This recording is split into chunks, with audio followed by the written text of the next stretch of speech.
That ice is nasty stuff, especially when you have the cold air trapped in the valleys like we do.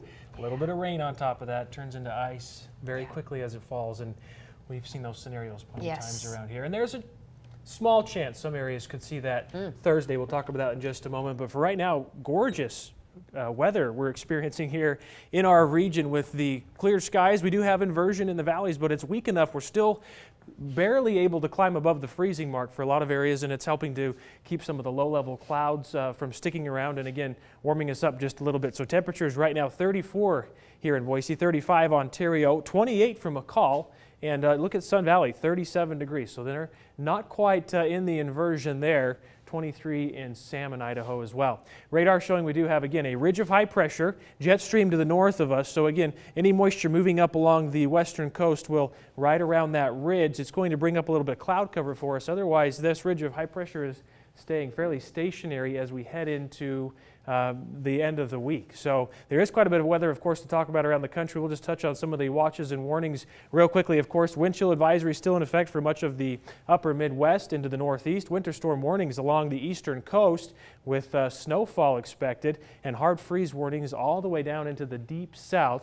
We'll look at what's going on down there as well as temperatures, what they're going to be seeing overnight in the next half hour. So weather story for us, declining temperatures. The inversion is going to stick around at least through the end of the week. We do have some changes arriving late on Friday with a bigger storm system bringing rain and snow showers for the weekend here in our area.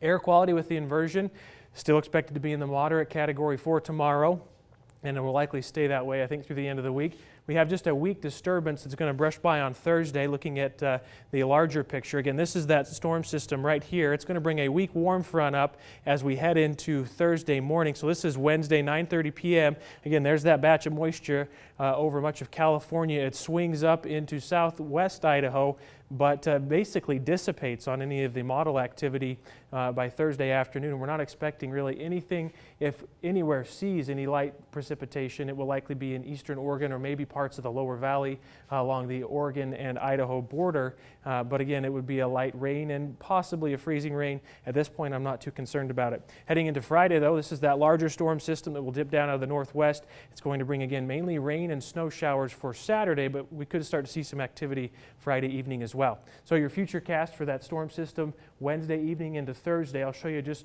here locally what's expected. Maybe a few showers over in the eastern Oregon side up along the Baker Valley, along Idaho 84. Otherwise, a lot of the moisture will stay to the north and west of our region for Thursday, but we will see some cloud cover out there. Extended forecast for the valleys then, looking ahead the next 7 days, we're expected to stay again at or just above freezing Wednesday and Thursday. 37 on Friday as we have more of a southwesterly flow ahead of that storm. Saturday, 36 degrees with those rain and snow showers. And then heading into next week, looks like we're going to see a mix of sun and clouds most days, but temperatures closer to average for the valley areas. So the best chance, again, of moisture will be heading into the weekend. Mountains seeing a similar pattern, upper 20s, 33 on Friday with that moisture moving in late. Snow likely on Saturday, and then mostly cloudy Sunday. Could see a few flurries lingering into Sunday for some of the mountain regions, but then clearing out as we head into next week.